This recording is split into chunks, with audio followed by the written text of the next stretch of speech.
In Jack London's 1908 novel, The Iron Heel, he described a dystopia drawn directly from the dominant capitalism of the early 20th century. Through combination, terrorism, political corruption, and the suppression of the working class, an oligarchy rose to dominance over the world economy. And in this novel, this oligarchy would remain in power for centuries before the Brotherhood of Man emerged, a socialist society, to replace it. The novel is a narration of the events surrounding the rise of this oligarchy made by Alma Everhart. Her husband, Ernst Everhart, is the main propagandist for socialism in the story, and really it's around him that the events of the story take place. The novel is flawed to be sure. It often reads like a series of loosely connected political speeches on socialism, many of which could have been made by leftists of London's own time. In fact, London was accused of lifting from some speeches for use in the writing of The Iron Heel. London himself was involved in socialist politics and was a self-declared socialist. Nevertheless, the novel has some really compelling moments.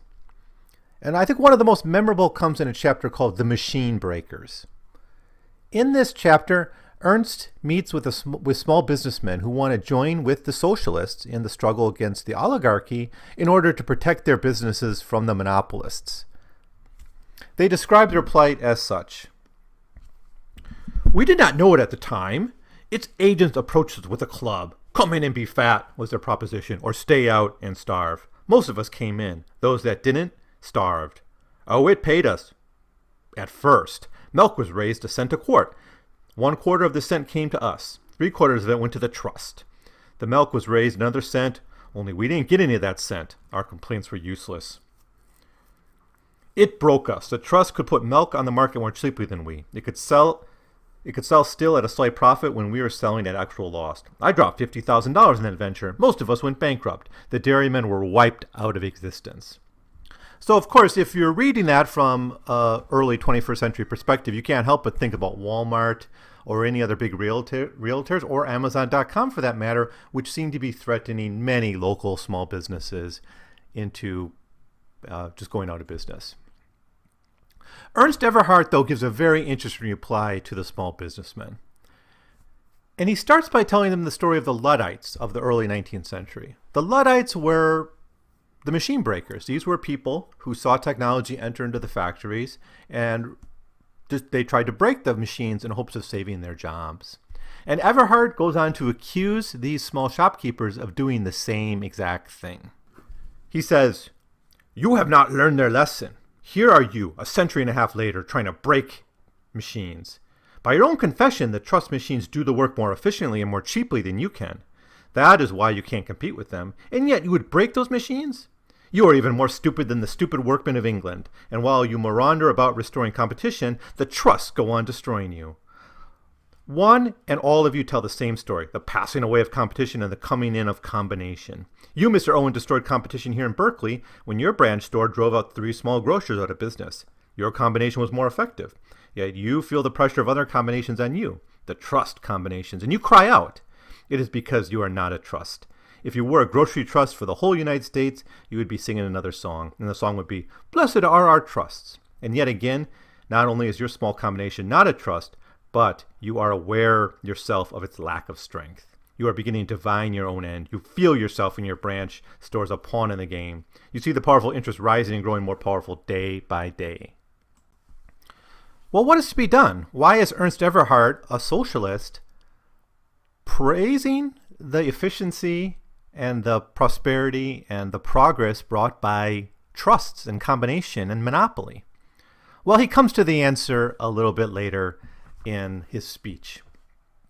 Quote, "In the face of labor-saving machinery, of organized production, of the increased efficiency of combination, you would set the economic sun back a whole generation or so to the time when there were no great capitalists, no great machinery, no railroads, a time when a host of little capitalists warred each other in economic anarchy, and when production was primitive, wasteful, unorganized, and costly.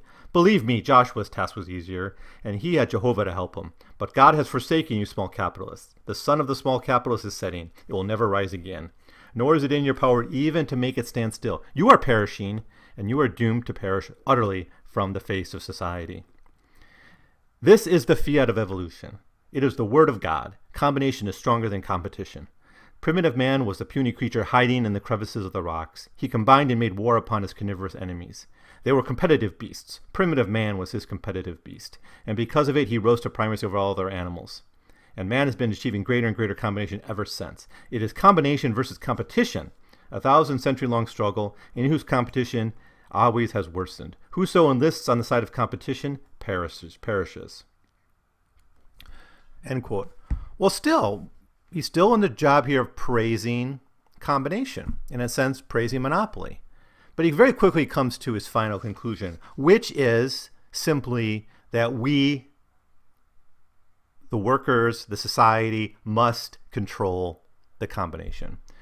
Socialism is merely the next stage in evolution from combination. So instead of going back towards competitiveness and petty capitalism, we should take what capitalism has created, the great monopolies and trusts and organizations and efficiency and machinery and all of that, and apply it towards socialism. In short, the small businessmen are wrong in two ways. First, they're really no better than the monopolists. They're just sore losers. But second, they, by wanting to go back to smaller firms competing inefficiently in the marketplace, are holding back progress. And not just any progress, the progress that can lead us to post-scarcity and socialism. Now, this debate has some relevance for us today. Now, recently I got into a battle with some family members, one of whom worked in a small business and was very fond of the experience and believed strongly that that small business provided something that big realtors could not. Another family member is a small business owner. Now, where did this fight come from? Well, I had posted an article from Jacobin magazine entitled "Small Business Owners Are Overrated," written by Matt Brewing. Brewing argued that small businesses tend to pay less to workers, provide fewer benefits than large employers, and that if our goal is higher wages and greater standards of living for workers, we should not simply embrace small businesses as preferable. Certainly, we should not fetishize small businesses as some kind of ideal American form of business. And he was especially bothered that the left was fetishizing small businesses over large businesses. And it's easy to understand why. There is this tradition of anti-monopolism and this fear of big business. But in a sense, Brewing is talking about something that Ernst Everhart, and Jack London were trying to get at in The Iron Heel. Now, here's what Brewing says. As the anti-monopoly movement has picked up steam in important policy circles, some have begun thinking that small business promotion is a good idea. This seems to be partially driven by the technical view that small businesses are a way to counteract corporate concentration, and partially driven by more ideological and aesthetic view that there's something inherently just and beautiful about small-time entrepreneurs and mom-and-pop shops.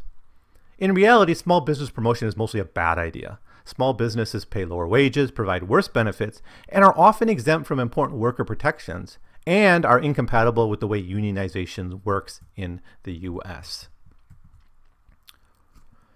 Now, living in Taiwan, I could confirm some truth of this from another cultural and economic standpoint. In Taiwan, you have a large number of small businesses. They often praise the fact that they're an economy of small businesses and small firms.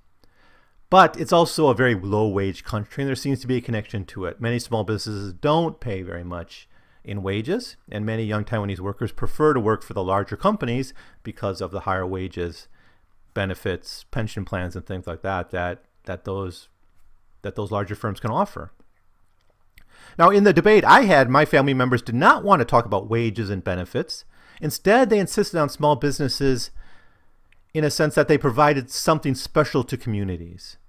Jobs, maybe, but more abstractly, things like community or good service, or even less tangible benefits to consumers or workers, what Brewing called the aesthetic fascination we have with small businesses. And now, just the other day, I was told of the pain Amazon.com inflicts on small presses. Now, this was news to me, but it certainly does not surprise me. They have the power to promote certain books over others, to undermine local bookstores that may support local presses, to completely ignore certain presses, and they do, in a large way, control the book distribution market. But all of this got me thinking about Ernst Everhart and the Iron Heel again. So first, let me talk about my personal experience on this. And I want to focus my comments here on kind of the local bookstore versus Amazon. I know there's a lot of types of small businesses and even a lot of retailers that are, small business retailers that are competing with online retailing and distribution. I just want to focus on the bookstore because that's maybe something we can get our head around. And of course, Amazon is primarily, or at least initially, was primarily a bookseller. But anyways, first, my personal experience. I grew up in a small city. As a young reader, I had libraries, and I got most of my books I read from libraries. But there were also a couple of small local bookstores, and there was one chain bookstore, which, if you remember, was Walden Books. And I don't know the state of Walden Books, if they've been bought up by some other group. But they were like at the mall. And only of these stores, only the branch library was in walking distance of where I lived, or even of biking distance. And the bookstores pretty much sold bestsellers. Usually when I needed something, I had to have them order it, and it would take a couple of weeks to arrive, which in hindsight is a bit ironic because, even more recently, I've suggested I need this book, and someone said, no, you should buy it at the local bookstore. I go there, and then I have to order it. And, it didn't get any quicker than having I ordered it directly from Amazon.com, and I'm not sure it was delivered to me more efficiently. Now, Amazon emerged kind of when I was in college, and it allowed me to get books I never knew existed, to read more broadly, and to get books more conveniently. And it's turned out to be a very useful research tool because in trying to sell you books that are related to ones you already bought, you kind of get a cross-referencing and you find other books about the topic. And it almost works like the categorizing systems at libraries, in which you get one book you want, and you find the other books of related topics nearby. Now, in the early 20th century, let's go back in time quickly, Sears, through its catalog company, provided consumer goods to people in rural areas who before only had access to general stores. In the Sears catalog, prices were listed. They were not negotiable. They were often lower than what you could have gotten through haggling with the general store, and you didn't have to go through the hassle of haggling with the local general store. Often, if you wanted something from the general store, it'd have to be delivered or ordered anyways. And of course, they didn't usually have what you needed. Sears changed consumption patterns in America in a really fundamental way. In a sense, Sears was the Amazon.com of their time, and it provided something that I'll say Amazon does provide, which is easy access to a wider variety of books in smaller cities, smaller towns, and in rural areas. Now, at the same time, I know that Amazon is horrible for the environment. Their environmental practices are atrocious. Their labor standards are disgusting. Their use of contingent labor is offensive. They are like any other capitalist firm out there. They're focused on the bottom line, come what may. But I have to ask the question, are small businesses even better?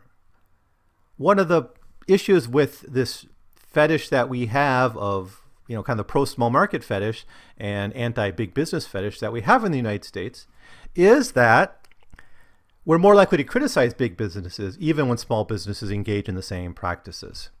To put it lightly, or to put it quickly, I worked for mom and pop and it sucked.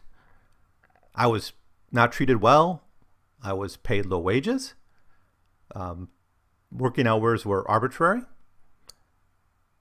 And there was nothing great about it, working for mom and pop. That just might be my overall perspective of work, I suppose, but I didn't see much difference. In some ways, it might have been worse, certainly in terms of wages. Now, to put it in Ernst Everhart's perspective, should our approach to Amazon be to destroy the monopoly and go back to small, locally owned, brick-and-mortar bookstores, the neighborhood-friendly bookstore, or should we aim to take over Amazon for ourselves, in a sense to socialize the monopoly? Ernst Everhart's perspective is we should socialize the monopoly and not go back at all. So let's take for granted that Amazon sucks for all the reasons people commonly point out. But let's take the model of central distribution and ask, is central distribution through regional warehouses direct to consumers a bad thing? And I want to point out a few ways that it may be actually a good thing. One would be that it's more efficient and it requires less labor overall. Rather than staffing thousands of local bookstores, Let's imagine one large network of warehouses with a high level of automation and computerization. This would require fewer workers overall to deliver the same number of products to consumers. It would essentially abolish much unnecessary work that is done. No need for local store buyers, no need for custodians, no need for cashiers. And of course, we live in capitalism and we can measure economic success by how many people work. And that's kind of the downside of this point, I realize. In fact, when I often bring up small businesses with people and friends, I'm told, well, they create jobs. Well, I'm not sure that's always a good thing. I'm kind of on the side of pro-automation. I think this can be something very liberatory. Right? We should measure success, economic success, by overall prosperity, of course, and the elimination of poverty, but also how much leisure time we enjoy. But in general, I'm going to assume for this video that less work, more automation, and more time to just lay down and read is good for all of us. It's good for our health. It's good for our sanity. And it should be the ultimate goal of a prosperous economy. That's where we should be investing our increased productivity in greater social equality and more leisure time. But if you're someone who values local jobs, I can see how you might disagree with my point here. Now, a second thing to say, in the same way, is it better for the environment if done right? I think it might be. It's a hard one, though. It's a hard one to measure. It certainly seems that shipping to houses is bad for the environment. You get that box from Amazon.com, and it has, of course, you have all this paper, you have packing material, plastics, right? And it was driven there on a big truck, perhaps. But remember, shipping to stores that, is no less a burden on the environment. It still requires trucks to go to those towns. It also, though, requires heating in winter, right? All these stores require energy to run, electricity to run them. People have to drive back to them and back home to buy books. You get bags. So I'm not sure, I'm sure people maybe have studied this, but I'm not convinced that shipping directly to consumers is less efficient or more of a burden on resource than maintaining thousands and thousands of small shops. Now, Greenpeace, it should be pointed out, has condemned Amazon's environmental record. But I don't believe that local bookstores are necessarily paragons of sustainability themselves. There may be some exceptions to that, of course. They are just not so big and not the targets of environmentalists. In an article published in Vox, an online newspaper, called "Online Shopping is Terrible for the Environment, but It Doesn't Have to Be," by Michael Yaller, we get this point suggested here. And yes, currently Amazon's environmental practices are not to be desired, but he points out that eventually direct delivery of products to consumers can be more efficient in the long term than networks of stores, especially with innovations in things like electric cars and drone delivery and other potential developments that may reduce the ecological footprint of door-to-door delivery. And of course, over all of this, we need to remember that each bookstore carries with it its own environmental burden that needs to be measured. It's the same with labor standards, right? Amazon's easy to pick on for its poor labor standards, but like minimum wage work, for instance. But are people at the local bookstores necessarily making that much more? Now, a third thing is something I've already alluded to, and that it expands consumer choice to people who are not in cities. Often I heard the pro-small bookstore argument from people who lived in or live in big cities, where there are a wide variety of options for all sorts of consumer activities in the city, right? Restaurants of every type, coffee shops of every type, all kinds of boutique stores, plenty of bookstores. And in a sense, that's true. For a while, I lived in Cambridge, Massachusetts, and yes, I could find most, but hardly all, of what I wanted to purchase and read in any number of local bookstores. But most of us live in places not nearly so endowed with bookstores. People living in rural areas have even fewer options yet. So this is just three ways that I think there's a clear advantage to central distribution through warehouses directly to people's doors, with the qualification that the environmental question is up in the air and more of a visionary I'm hoping for a future with drone transportation and drone delivery and electric cars, which will balance that ecological equation, resource use equation, a little bit better. But usually the argument I get about the benefits of small businesses, and especially small bookstores, are based on something a little less tangible. It's the idea that they create community. They create a serious sense of local identity, that there are places for people to come together, maybe that they support local groups and clubs. All true, but they are still primarily a business that exists to make money. Is it not possible to support community groups and local identity without requiring our daily active consumption? Shouldn't we take our money and time and effort we put into supporting local bookstores and support our local library, which certainly does these things? Every bookstore closed down by Amazon's monopoly creates a space in our cities for a park, for a community center, for a union hall, for a homeless shelter, or a free school, or any number of other community institutions, which may in the end of the day do much more to support community than a bookstore with maybe a little coffee shop attached. I fully believe that stores can provide these things, these less tangible benefits for some people, but this is ultimately a subjective thing, and I don't think we can get to a clear agreement on it. For instance, I love board games. I play them all the time, but I never much liked going into the local game stores, filled as they were with clans of people playing together. They never invited me, and I never really got the idea I would want to join them. I patronize them from time to time, and sometimes there was a convenience to them where I could get something a little bit quicker than ordering online, but never cheaper, we should keep in mind. But I don't feel the aura that some people claim to feel exists in specialty stores of whatever they like, whether it's candles or flowers or watches or jewelry or whatever other thing that they're into. I never feel that aura. I'm a get in and get out kind of buyer. And for me, online retailing and shopping was a godsend because it means I didn't have to go to stores, deal with salespeople. I could research what I wanted, order it and get it, and usually get it a little bit cheaper. I even dream of a box of food delivered to my door every month so I wouldn't have to battle the crowds in grocery stores. Is that not more efficient than 12 trips to the local organic food market every month? But I still get it. I don't want to replace, for instance, my local bar with an efficient home delivery system for beer. But then again, I never really go to the bar for the consumption act itself. If bookstores provide that added, less tangible benefit, great for them. They should survive and people should support them.